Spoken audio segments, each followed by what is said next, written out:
The effect that I believe that we're having and other organizations like us is extremely powerful nationwide because we are changing the conversation. Owners are starting to say, what's wrong and how can I help? The industry I love, restaurant hospitality, is being racked by addiction. And we need to talk about it. And you're helping me spread the word, helps get that message out. And for that, I am extraordinarily grateful. Stories are powerful.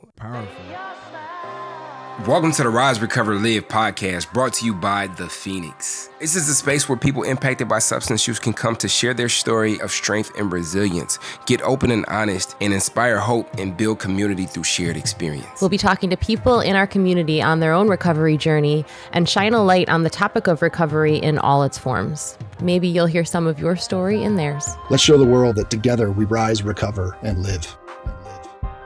Hello, everybody, and welcome to another episode of the Rise, Recover, Live podcast. We are your hosts, Bryce III, he, him pronouns. And Liz McKean, she, her pronouns. And if you are joining us yet again and would like to support us, the best way to do that is to hit that subscribe button. Before you go any further, we would love you so much if you'd hit subscribe or follow, depending on your podcast app. We're so grateful that you're here. And I'm so grateful that you're here, Bryce. How you doing today? Oh, yeah, I'm good. I'm grateful for everybody listening. I've been really digging into the data recently around the show and have seen how engaged you all are. 20% of our listeners are listening to the entire episode, which is insane. And so that just, I don't know, warms my heart. It lets us know that we're doing something right. And we thank you for your listenership. I, Liz, am wonderful today. Tuning in from a different place than usual. I'm not in the studio today. I'm actually at a car dealership, but this is recovery in action. We take what we have, our resources at our fingertips, and make it do what it do. How are you, Liz? How's your energy? I'm like energized. I came into the little virtual studio before you got here while you were figuring out your car dealership internet situation and met our guest and immediately knew it was going to be a really cool conversation. One of the ones that's just like easy, where it's just like, this is going to be fun. I would want to have this conversation whether we recorded it or not. So I'm pumped. Oh, and shout out to our friend Erica, who is a friend of the show and former guest, who was a big advocate for this episode to happen and this interview to happen. So we love the rats. And with all that said, who do we have with us today? We have this wonderful man who I should have asked prior if I was going to pronounce his name right. So Mickey, please correct me if I get it wrong. We have the wonderful Mickey Bakst, who is the founder of Ben's Friends and a 48-year veteran of the restaurant world, and is doing really wonderful work to support other people who are in that world and seeking or in recovery. And I can't wait to hear about it and about him. And Mickey, we're so glad you're here. Welcome. Well, thank you. And thanks for pronouncing the name right. I'm absolutely delighted. You're like the first person in years. So thanks, Liz. Oh, my day is made. and thanks, Bryce, for inviting me to the both of you. I truly am grateful to be here with you and excited for the conversation. Oh, yeah, most definitely. I'm excited to learn more about Ben's Friends. I just heard of you through, so I'm in here in Detroit, and there's a guy named Aaron Kozad, and he opened a restaurant called Vigilante Kitchen, and it's focused on building a space for staff and for people to come and be supported with resources in recovery. And I got a lot of stuff like that in Washtenaw County, Ann Arbor area where U of M is, because that space is just a major recovery space. But I've been kind of pushing for how do we create a recovery-friendly Detroit? And he mentioned Ben's Friends, and so I'm like, what is that? And so I don't want to guess we got you on a show, so I'm excited to dig into what the resource is and the motivation behind it and all that. Well, first of all, Bryce, I don't know if you know, I'm from Detroit. And I grew up in Detroit and moved out to the suburbs a little later, but my last restaurant in Detroit, which you probably won't know of, was called Tribute, which was in Farmington Hills. And I left about 23 years ago, or 20 years ago. And we actually have a Ben's Friends meeting at Joe Bar in Hazel Park. So Oh, I'm very connected to Detroit, and I'm a big advocate and a big fan. So glad to be there. Ben's friends. Liz said at the beginning, I'm a 48-year veteran of restaurants. I bought my first restaurant in, I think, 1973. So let's get it out of the way. I'm an old fart. There's no question about it. But I'm an old fart who spent 48 years in the industry, worked in the highest levels of fine dining that the country had for many, many years. And I got sober 40 years ago. So I spent 40 years sober in the restaurant industry, something which when I got sober, people said you could never do. Ben's Friends is a direct result of myself and my co founder, a gentleman named Steve Palmer of the Indigo Road Restaurant Group. The two of us got sick and tired of watching young F&B people destroy their lives. We got sick and tired of seeing careers being shattered. We got sick and tired of seeing families disrupted. And most importantly, we got sick and tired of seeing great, talented young restaurant people take their own lives through alcohol and drugs. And there were two things that got to Ben's Friends, one for Steve, one for me. But the ultimate thing that led to Ben's Friends was Steve and I would meet every single Saturday. We'd talk about sobriety. He's 25 years now. As I said, I'm 40 years. And we would talk about sobriety and the industry.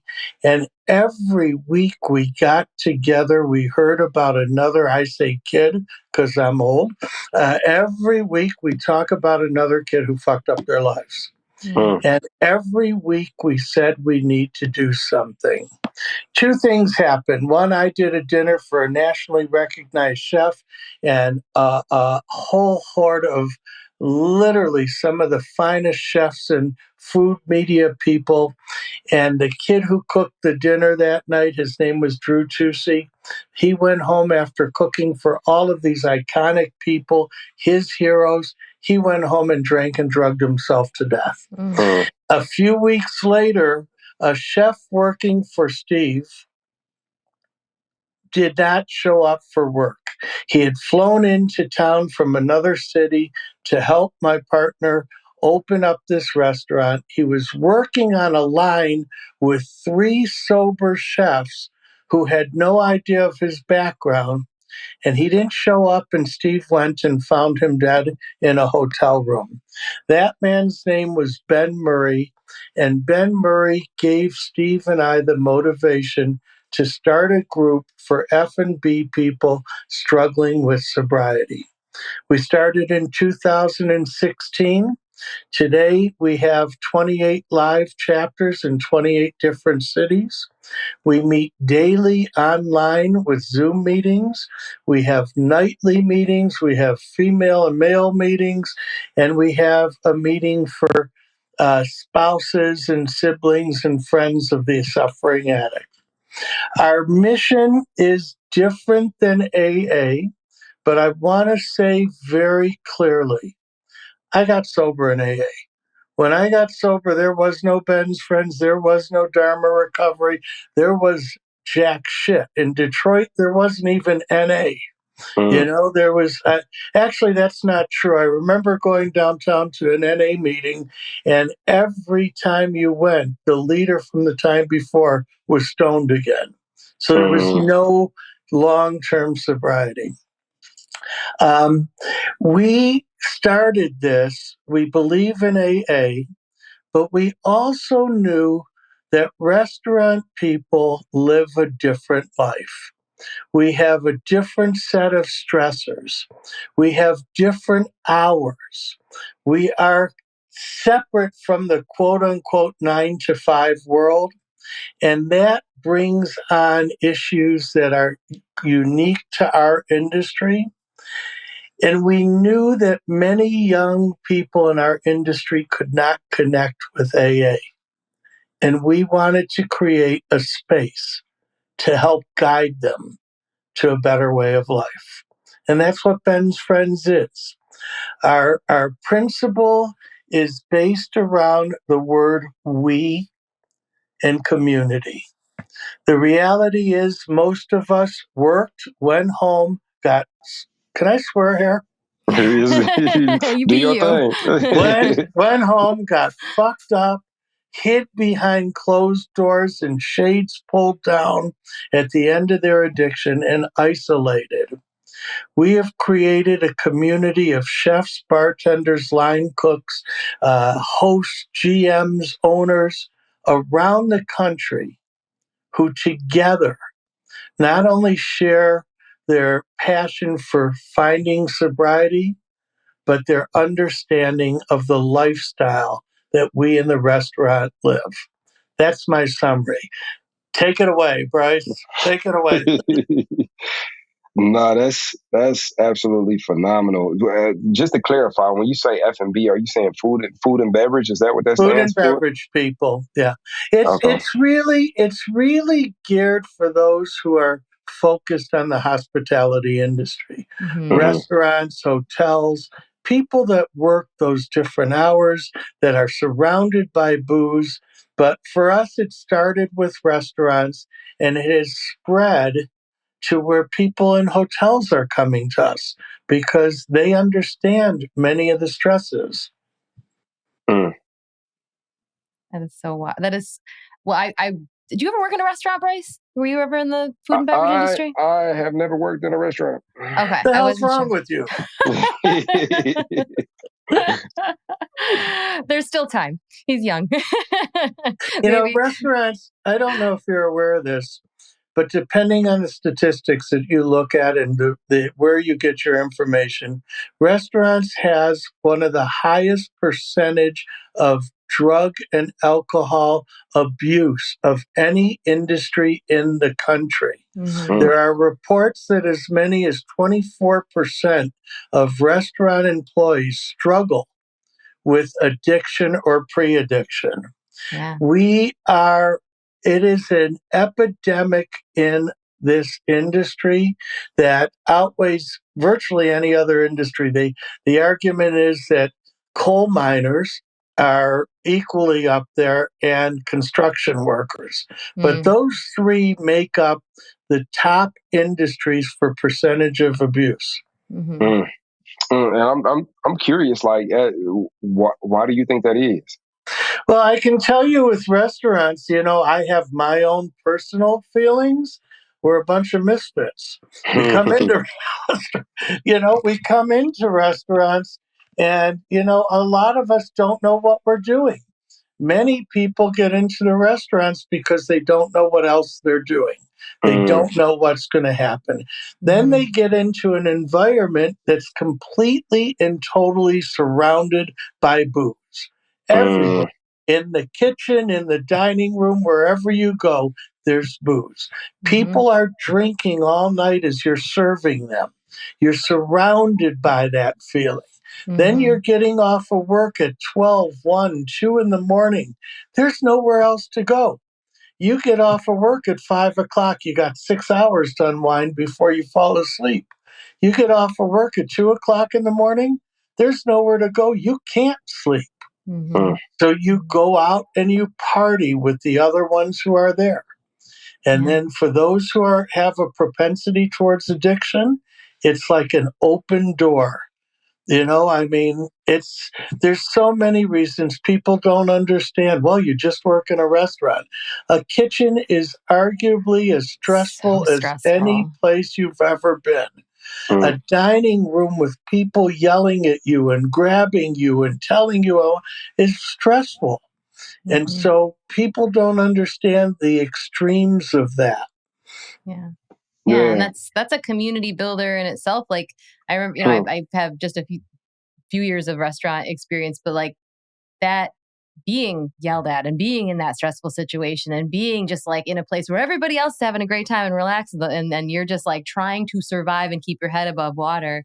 for that amount of time, like it's like it brings you together with the other people who are having that same experience. It does feel like you against the world. And when the only coping mechanism is to, you know, blow off some Chill. steam and yeah, exactly. Yeah. And then, I don't know about, I can't speak for everyone, but for me, that quickly stopped being let's blow off steam after work. And it was like, how many little bottles can I hide in my little apron or whatever, just like get through this day. And that was, not an uncommon thing to see. And I think it's amazing the power of just being around it a lot and our power of like being able to kind of tell ourselves that it's normal and it's okay. And it's just the thing we have to do to survive. And it allowed it for me anyways to last a lot longer than it should have.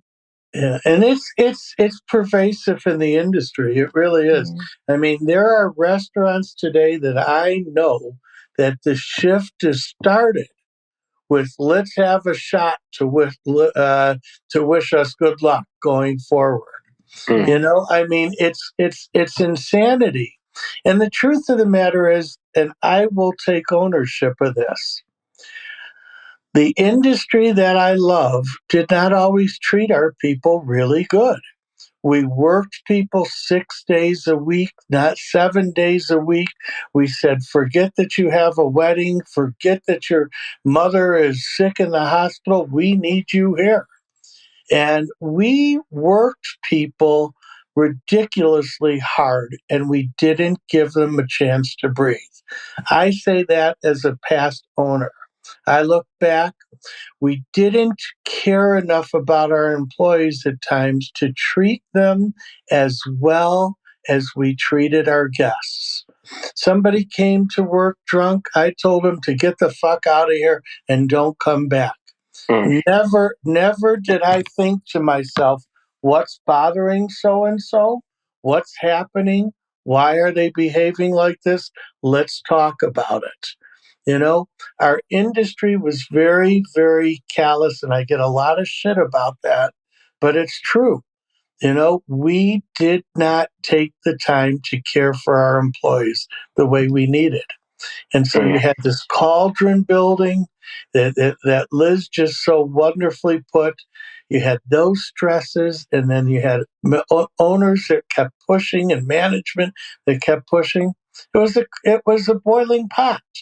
And drinking was a great alternative. And then once you drink, you drug. You need the Coke to keep it going. Yeah, yeah. I think what this brings to mind too, Mickey. You say that AA got you sober. AA got me sober too. And within the Big Book of Alcoholics Anonymous, like there's that chapter to employers, and it's always been interesting to me the different ways that there are interactions with people who are actively experiencing substance use disorder and being an employer, employing somebody who may be going through it. Like, if you decide to, like, you can play a role in a person and planting the seeds for a person to find recovery. And if we don't have that information, or if we think we don't have that problem in our environment, or if we think that's not us over here, then we might be contributing to the perpetuation of the issue versus like allowing for resources to be available for people. Yeah. And I'm like, I'm curious about a couple of things. One of them is the impact that Ben's Friends being created has had in the restaurant industry. Some of the feedback that you've gotten from the community, like what has been the impact that the creation of Ben Friends has had within the restaurant industry? I will tell you just about a couple of things going on. Number one, you talked about employers in the chapter to the employer. I was in Las Vegas at the bar and restaurant show recently, and I gave a speech. And I would say 80% of the people who attended the speech were HR directors. What has happened is that the industry is starting to listen. Ben's Friends has been a small part, but a part of helping change the conversation in our industry. Food and Wine magazine just had us in Aspen at the festival, again, a second year, to be there to talk about it. with people. I think a couple of things happened. Anthony Bourdain died, right? Mm, Anthony Bourdain's death was a blow to the industry. People took a step back. And in that void that was created, organizations like Ben's Friends started talking openly about addiction in our industry. And so the effect that we've had is we have GMs, owners, managers from all over the country sending their people to us. We have HR directors calling us. We have podcasts like yours reaching out and saying, let's talk about this, the subject of addiction in the restaurant industry. It was not happening 6, 7 years ago. It's happening now. You see a major movement in the restaurants putting on mocktails or not tails or NA drinks. It's happening now, but I can tell you 7 years ago, you couldn't find a restaurant that was really spending time thinking about how to cater to you and me and the others that don't drink. Mm-hmm. Now bartenders are creating, we just did an event in Charleston. We had 26 bartenders create an NA drink, and we narrowed it down to 6 finalists, all of them creating drinks that I would never have imagined 10 years ago. So the effect that I believe that we're having and other organizations like us is extremely powerful nationwide because we are changing the conversation. People are now, owners are now saying, instead of saying, get the fuck out of here, owners are starting to say, what's wrong and how can I help? Mm-hmm. You know, people are starting in restaurants signing sober contracts. I don't know if you've heard of this, but an No. employee comes in drunk. Instead of firing them, they're saying, sign this document. This document says you're going to go to 3 meetings of your choice a week, and you're not going to come in here drunk again. And if you do, you're fired. But we're trying to give you help. yeah. And I feel personally, I can't even begin to name all the people in this industry I've lost or I've seen go. I feel that in a small way, Ben's Friends screaming from the rooftop. That's another thing different than AA. We're not anonymous. Mm-hmm. We scream from the rooftop that you can work in this industry sober, and it's making a difference. I know I'm going on. I'll tell you one last story. 2.5 years ago, a woman in Los Angeles called me up. She said to me, I don't think I can go back to work. I don't know how to do this. I can't work like this sober. We talked for hours over a couple of week period. Couple of months ago, she was named the operating manager or partner of a nationwide high-end steakhouse. And she's happier than can be. And now she's, well, it's, I think 3 years sober. We're teaching people they can stay in the business. We're telling people the business doesn't need to be about booze and drugs. And that's another thing different between Ben's Friends and AA. To me, give me a line of Coke, give me a bag of dope, give me a bottle of booze. There's no difference. I'm screwed either way, right? So we are open in Ben's Friends about whatever the addiction is, and that's an important thing in the industry. Yeah. Am I talking too much? No, you're talking perfectly. If you weren't talking, what would we do? It's podcast. That's what I'm saying. You can start singing if you want to. I've heard that Mickey is a Taylor Swift fan, so we might have to take it out in song later. But Mickey's a music fan. Bryce, you said that you're part of AA. One of the things I do with everybody, and I'm not a God guy. 40 years ago, I went to AA. They told me I would never get sober if I didn't get on my knees and pray to God. And I Mm, think that's great for some. It wasn't for me. mm, Me, as I said, it's we in community. But the other thing is music. Do you know that well, I'm sure you don't know, I send music to new people for 6 mornings in a row to help them start changing. Listen to this. You can cut it out, but I start with, to get sober, you must make a decision. So today I hope you jump into your new way of life, and I send them Van Halen's Jump. The next day I send them we is the spiritual foundation of my sobriety.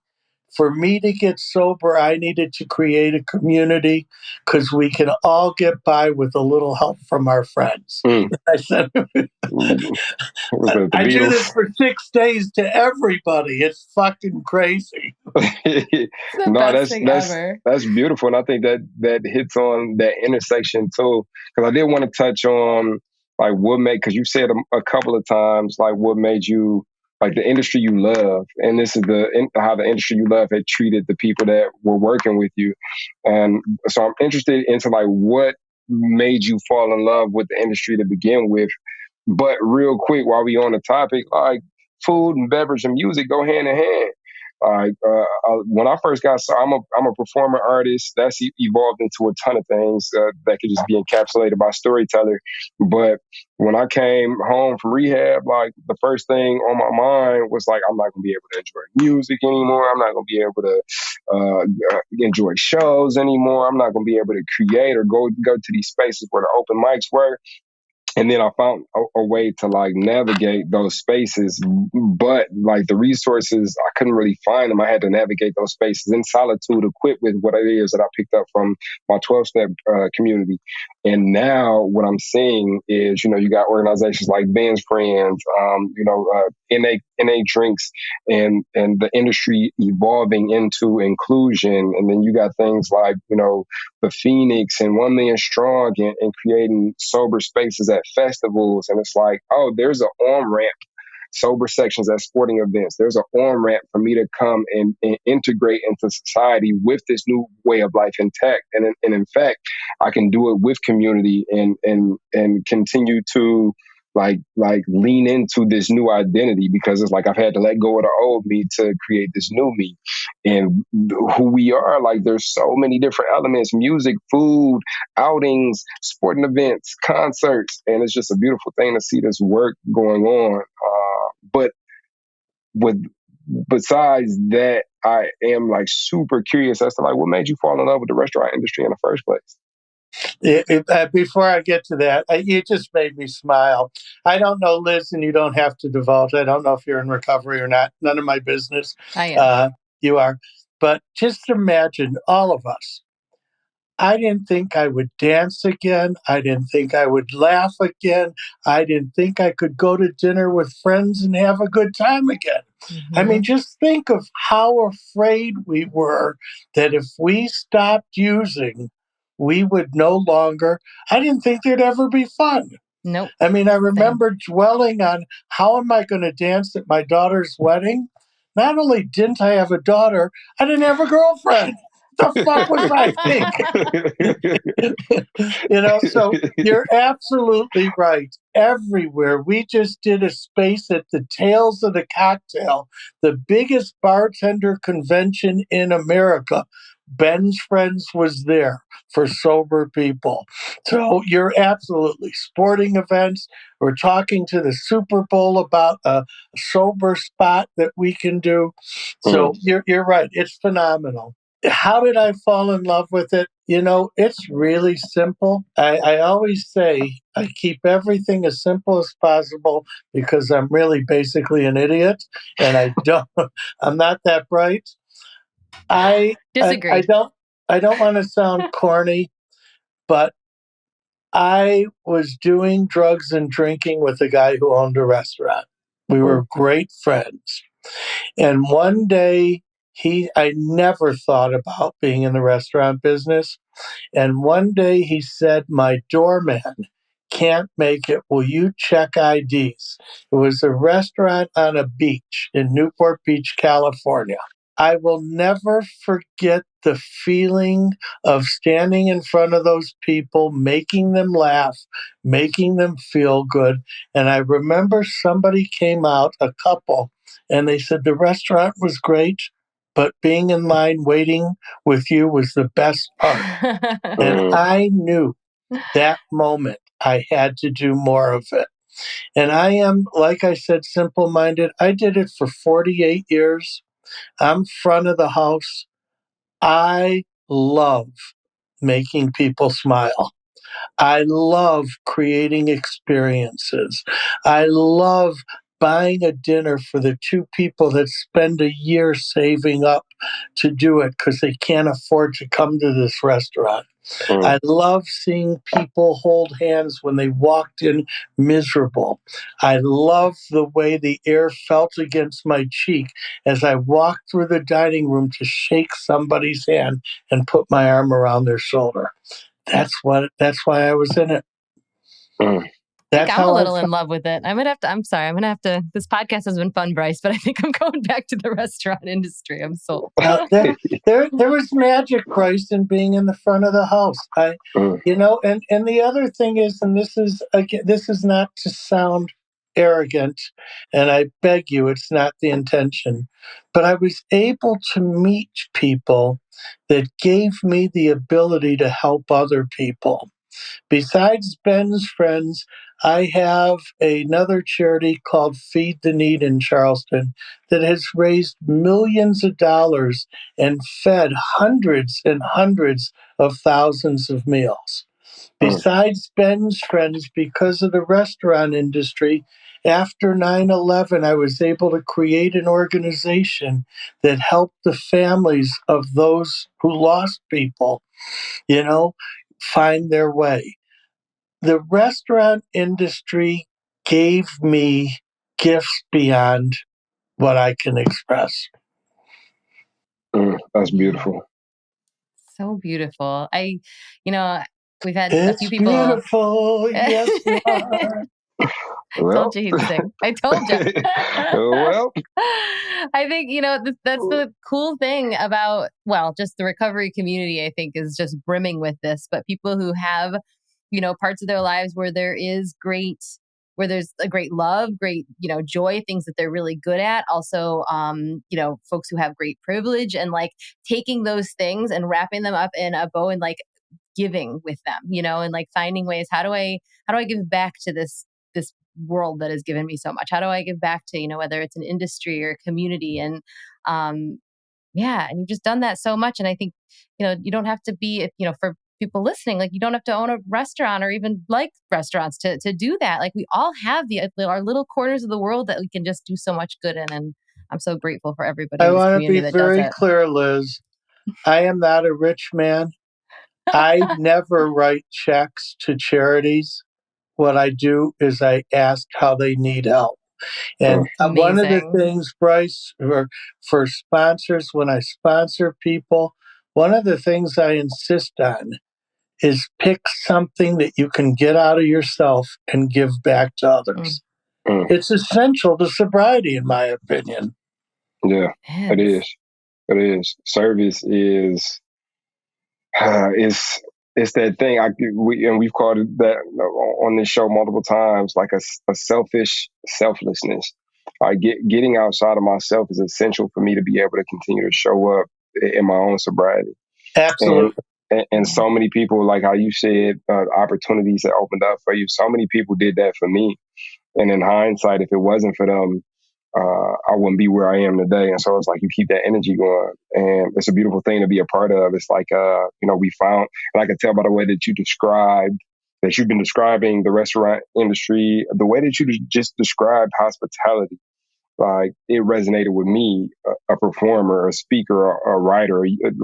That's my community, and I hear the same thing. It's like, yeah, definitely. Like I can relate to it. It's a craft. It's a community.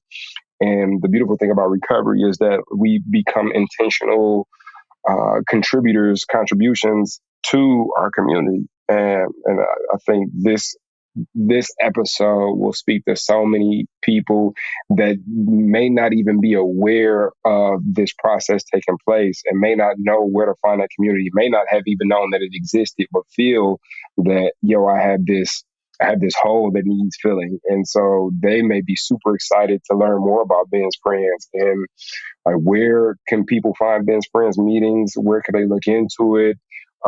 That person that's listening right now, like, look, sign me up. I need that. I work in the restaurant industry, or I know somebody who does and needs this. Where can they find more information on it? It's really simple. Go to Ben's Friends Hope. That's all you need to do.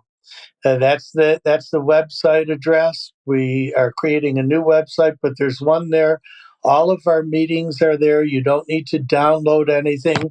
You just click a button and you're on the meeting with people from all over America. It's pretty fucking awesome. I gotta be honest. It really is. But it's Ben's Friends Hope, and you'll find it very quickly. Cool. And we'll link that in the show notes too, so that folks can find it really easily. Maybe we'll link some Spotify songs too, just so that we've got folks give them your list to start their day with. We need Mickey's recommendations. We need the list of recommendations. Hey, Bryce, you say you're in music. You're in Detroit?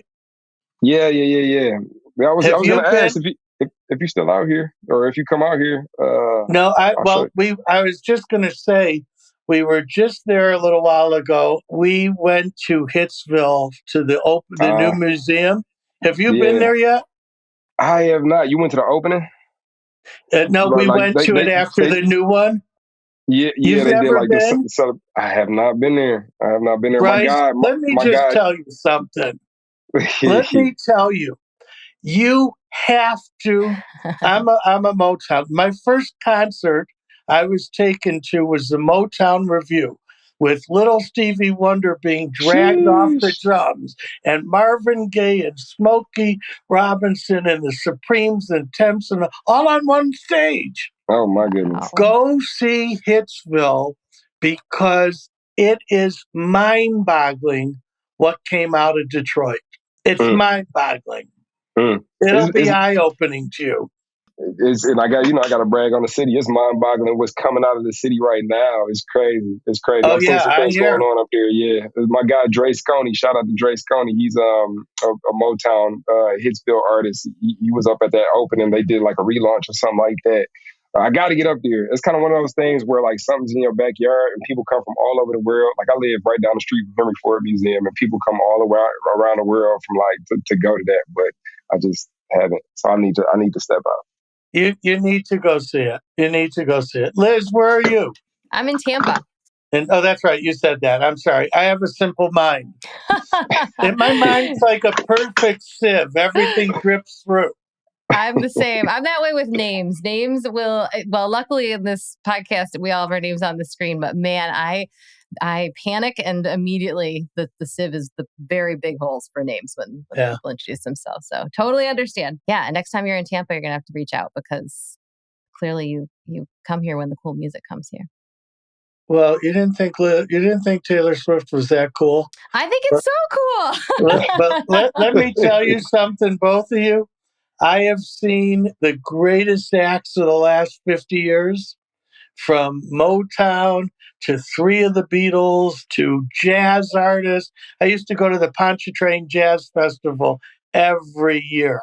Is that still going on, Bryce? I don't know. We still got the Jazz Fest, but it's all like Hart Plaza. The Taylor Swift show was hands down, maybe not the best music ever, the best 3.5-hour performance I've ever seen. This episode is not sponsored by Taylor Swift. No, but open to it, Taylor, if you're listening. You can cut it out. You can cut it out. Heck no. That's my favorite thing. Listen, guys, I'm grateful for you doing this. Here's the truth, and this is the reality is, the industry I love, restaurant hospitality, is being racked by addiction. Plain and simple, it is being decimated. And we need to talk about it. And you're helping me spread the word, helps get that message out. And for that, I am extraordinarily grateful. Thank you. Oh my gosh. No, Well, the we're pleasure grateful is to you. ours. Yeah, Yeah. definitely. We're grateful to you for all you've done for the community, for the seeds that you planted, and we are overjoyed to be able to spotlight the mission.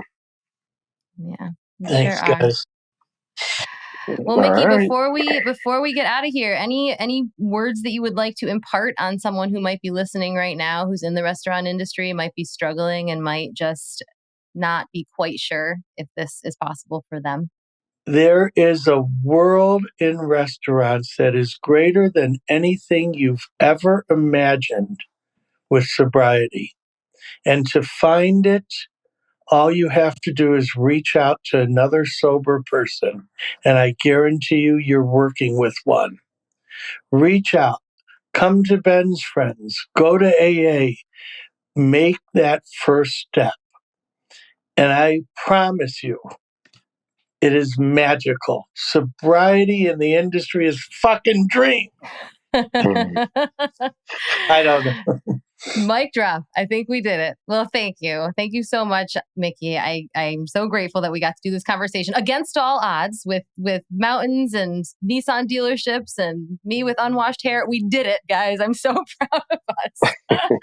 Bryce, weren't you going to say something about the unwashed hair? Didn't you feel a little offended? We were both wondering, Liz, how could you? I know. I let myself down, my community down. I'll come back. I'll come back stronger next time, I promise. Hey, by the way, to both of you, you know anybody in the industry, especially in Tampa, because we have a meeting in Detroit, who is in the industry and sober and wants to start a Ben's Friends meeting, they can reach out to me on our website at info@Ben's Friends Hope, and I will reach back out to them immediately. Amazing. We'll put that in the show notes too. And yeah, you heard it. You heard it here, folks. So please talk to your friends and send this episode to somebody who needs to hear that and who can respond to the call because that we need that here too. All right. Well, we did it. We're so grateful. So grateful for both of you and so grateful for all of you listening. Please be sure to subscribe if you hadn't already and join us next time. Catch you later. So now you're excited. Bryce, Liz, how do I get involved with the Phoenix? Well, my friend, it is super simple. We actually have an app. Head over to the Google Play Store or the Apple App Store, or look in the show notes of this podcast, wherever you're listening to or watching this podcast, and go download the Phoenix app. The Phoenix app makes it so easy to find classes that are near you or to access our virtual class schedule where you can hop on from the comfort of your home. You can also join our groups and have a conversation with someone from the Phoenix community from anywhere in the world. Please make sure that you join the podcast group where you can connect with Bryce and I and other listeners. Everything that you need is in the show notes. You can also head to our website at www.thephoenix.org. And maybe while you're there, you click the volunteer tab and get even more involved.